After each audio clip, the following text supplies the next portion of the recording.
Antes de comenzar, nos parece importante decir que en este capítulo abordamos temas relacionados con la conducta alimentaria y la violencia gordofóbica. Ten en cuenta esta información al decidir cómo, cuándo y si escuchar o no este capítulo. ¿Para qué se juntan las gordas además de comer? Voraz, un podcast de gordura y resistencia.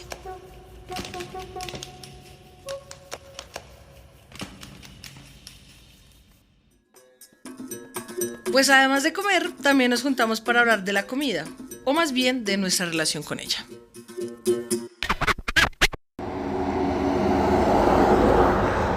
Hace unos años tuve la intención de hacer un curso de cocina vegetariana y cuando se lo conté a mi tía, que es médica, se entusiasmó mucho porque consideraba que las personas vegetarianas y veganas tienen un régimen de alimentación que suelen hacerle bajar de peso. Evidentemente mi tía se entusiasmó porque pensó que yo bajaría de peso. Cuando tenía 16 años decidí volverme vegetariana y todo el mundo se asustó un montón porque pensaron que solo iba a comer carbohidratos y que entonces me iba a engordar todavía más. Gracias, familia.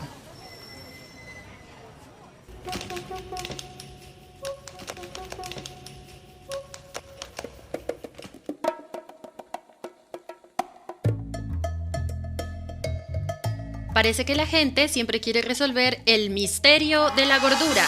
Como que no importa cuál sea el escenario, todo conduce a la pregunta, ¿por qué estás gorda? Parce, sí. En mi casa no podían explicar por qué era gorda si comía lo mismo que mi mamá, que mi papá, que mis hermanes. Entonces creían que comía más en el colegio, o que comía a escondidas, o que comía en las noches. Como que la forma de resolver el misterio se relaciona inevitablemente con la comida. ¿Cuánto comes de esto? ¿Cuánto no comes de aquello? ¿Cómo comes? ¿A qué hora? ¿En qué cantidad? Y no importa que las explicaciones se contraigan. No importa si yo como a las 11 o tú comes a las 4. De alguna manera la comida es la respuesta para todo. Lo cual también es muy chistoso porque para este punto de nuestras vidas yo ya podría tener un título en nutrición después de tantas dietas, citas médicas, visitas, pesadas, medidas a las que me han sometido. Nadie mejor que yo, una persona gorda, sabe cuáles son las porciones ideales de un plato, o la cantidad de calorías que tiene una empanada, o los alimentos, comillas, sanos, comillas, dañinos. También están los discursos clasistas, como el de la pandemia de la gordura y su relación con la capacidad adquisitiva de la gente. Que claro, si no tienes plata, entonces te gastas lo poquito que tienes en alimentos procesados. Te comes unas papas fritas y no un aguacate que tiene grasa, pero de la buena. Y que además se utilizan para justificar políticas como la de las etiquetas y los impuestos de ciertos productos que desvían la mirada y hace que el problema sea si el alimento engorda o no. Porque, obvio, la culpa siempre es de las personas gordas. Exacto. En lugar de pensar también en cosas como la calidad de los alimentos que se comercializan y de su producción, o en los monocultivos, los productos transgénicos, el acceso desigual a los alimentos, en fin. ¿Cuándo dejaremos de asumir que el tamaño de una persona refleja sus preferencias culinarias? ¿Cansada de ser una mala gorda? Sí, señor. La medicina tiene la respuesta que usted necesita. Ovario poliquístico, hipotiroidismo, depresión o ansiedad, el consumo de antidepresivos, resistencia a la insulina, síndrome de Cushing, menopausia, embarazo, trastorno endocrino, insomnio, sobrecrecimiento bacteriano del intestino delgado, perimenopausia, cáncer de ovario. ¿Y con alguno de esos diagnósticos ya la gente no me va a preguntar por mi alimentación? Por supuesto que no. Nadie cuestiona a una persona enferma. Pase de la culpa a la lástima en un solo paso. No más juicios, no más preguntas sin respuesta. Justifica tu gordura y obtén el perdón de quienes te rodean. ¿Y lo único que tengo que hacer es decir que tengo alguna de esas cosas? ¡Exacto! Deja atrás tus días de gorda mala. Cualquiera de estas condiciones te convierte en una gorda buena. Aplican términos y condiciones. La medicina también ha sido responsable de la mayoría de los argumentos gordofóbicos. No nos hacemos responsables por la falta de conocimiento médico. Recomendamos revisar la página de Wikipedia de la condición seleccionada para no quedar mal frente a quienes insistan en comentar sobre tu aspecto y darte consejos no solicitados.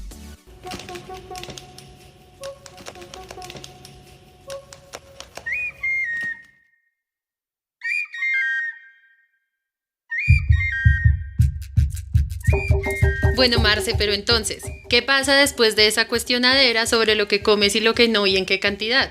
Pues Silvi, que la familia se convierte en la guardiana de nuestra comida. Entonces pasa que si comes lo mismo que el resto, pues te empiezan a servir menos o te quitan las harinas, viene el jugo sin azúcar, te vigilan para que no consumas nada durante ese periodo de tiempo que llaman, comillas, entre comidas. Ajá. Además, crean una relación de negación-recompensa con los alimentos. Te dicen que no puedes volver a comer chocolate a menos que te portes bien. Y si es así, entonces te premian con una chocolatina. Y si nada de lo anterior funciona, entonces llega la báscula, que es la que finalmente ayuda a que se consolide la relación entre la culpa y la gordura. Claro, porque ahora es tu responsabilidad que seas gorda. Ya tu familia lo intentó todo. Si no bajas de peso, es tu culpa. Si subiste justo en la semana en la que comiste hamburguesa, pues ahí tienes la respuesta. Es tu culpa. Y sin darnos cuenta, terminamos incorporando el mismo régimen de negación y recompensa que nos habían impuesto. Si bajamos de peso, entonces nos permitimos un antojito. Si subimos, entonces aumentan las restricciones que además ahora nos imponemos nosotras mismas.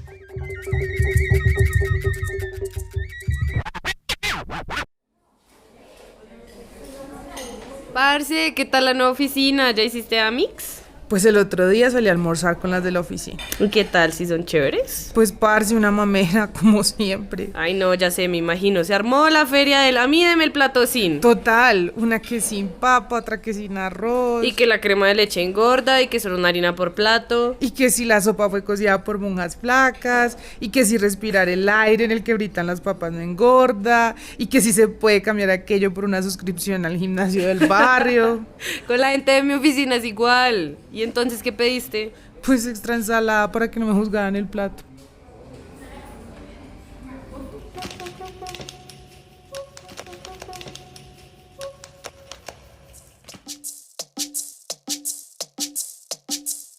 Con el tiempo, todas las restricciones e ideas sobre los alimentos considerados buenos o malos se conectan con el placer que nos produce comerlos.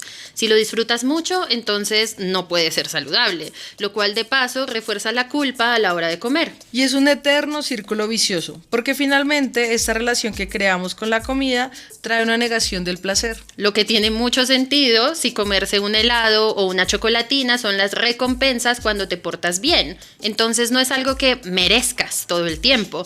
Y si lo comes cuando no lo mereces, pues te sientes mal. Y luego están también los límites sobre la manera como de prepararse los alimentos que sí puedes comer. Porque siempre te dicen que comas verdura y proteína, pero las verduras tienen que estar crudas o cocidas al vapor. Cualquier receta que incorpore ingredientes como queso, crema, aceite, margarina y un largo etcétera, estar en contra de cualquier régimen alimenticio considerado saludable. Pues de lo que se trata no es de que la comida sepa bien, sino de que consumas pocas calorías, es decir, que no te engorden más. Y eso nuevamente se relaciona con la idea de que existe comida sana o buena y comida mala o dañina.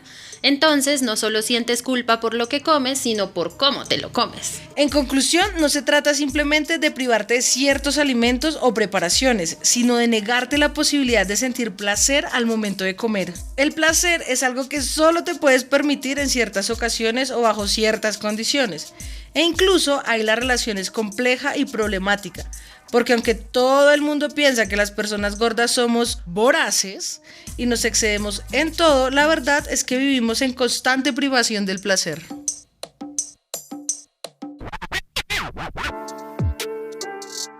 Cuando era adolescente, en mi casa se obsesionaron un montón con que tenía que bajar de peso. Entonces lo que se inventaron para motivarme fue obligarme a pesarme todos los viernes. Entonces, si yo bajaba de peso, podía salir con mis amigas, pero si subía, tenía que quedarme en casa castigada hasta la siguiente pesada. Y pues la forma que yo encontré para sortear la situación fue dejar de comer desde el jueves. Me acostumbré a aguantar hambre por mucho tiempo e incluso ahora se me dificulta identificar cuándo mi cuerpo pide alimento. Entonces, pues tiendo a aplazar mucho las comidas y ahora sufro gastritis por eso.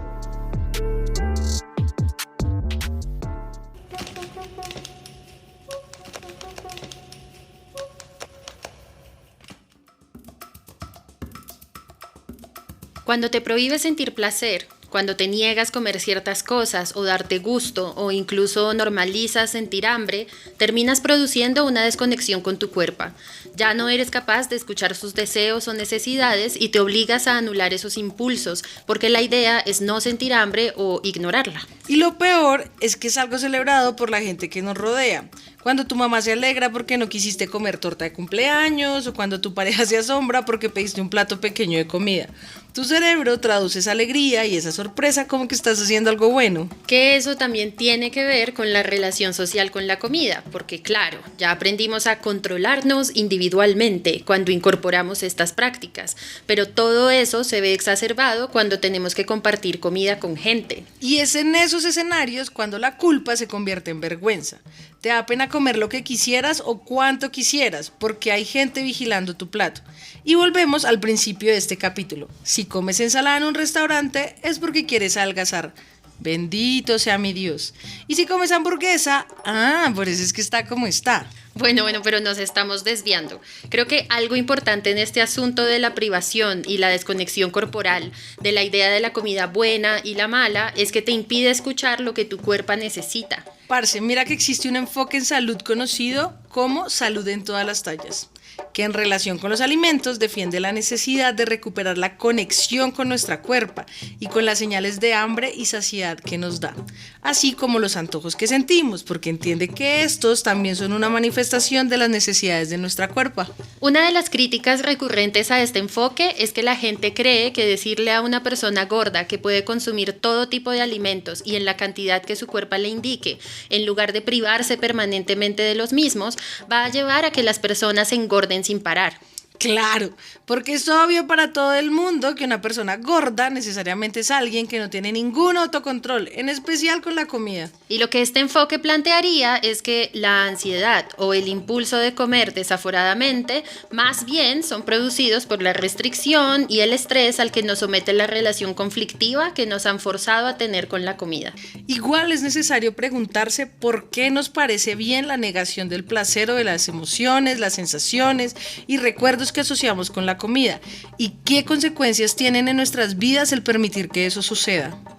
También es importante indagar de dónde provienen estas prácticas, cuál es el discurso que las justifica, más allá de la preocupación médica de la que ya hablaremos en otro capítulo. Si lo masticamos un segundo, nos damos cuenta de que todo tiene que ver con el discurso de la moral sobre nuestras cuerpos.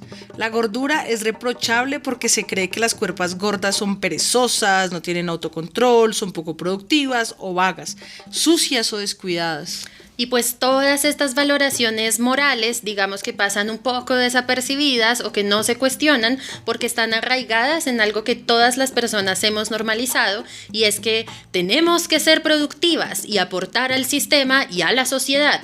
Y la forma de hacerlo es a través de nuestra participación en el mercado laboral. Sabemos que muchas personas pensarán que nos volvimos mamertas al final del capítulo y que estamos a punto de poner a sonar la Internacional Socialista.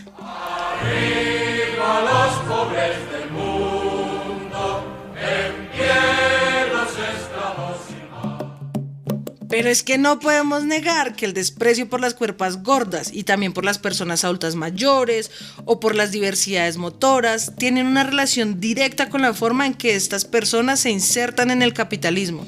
Es decir, cuánto producen y qué gasto público implican. Bueno, creo que para este punto es evidente que no solo nos parece problemático que las personas se valoren en función de si producen bienes, mercancías o capital, sino que además se piense que las personas gordas, adultas mayores y con diversidades motoras no aportan en absoluto a la sociedad, como si solo existiera una forma de hacer parte de esta y ciertas personas estuvieran condenadas de entrada a no ser partícipes. Tacho.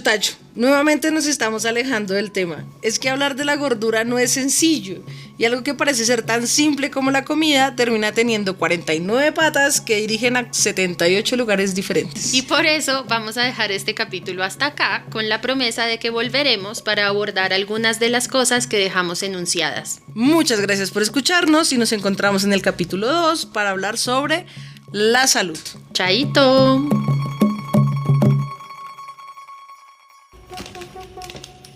Este es un proyecto de la colectiva Gordas Sin Chaqueta. Los guiones fueron escritos por Silvia y María. La producción es obra de Bienvenida Estudio y fue editado y mezclado por Ángela.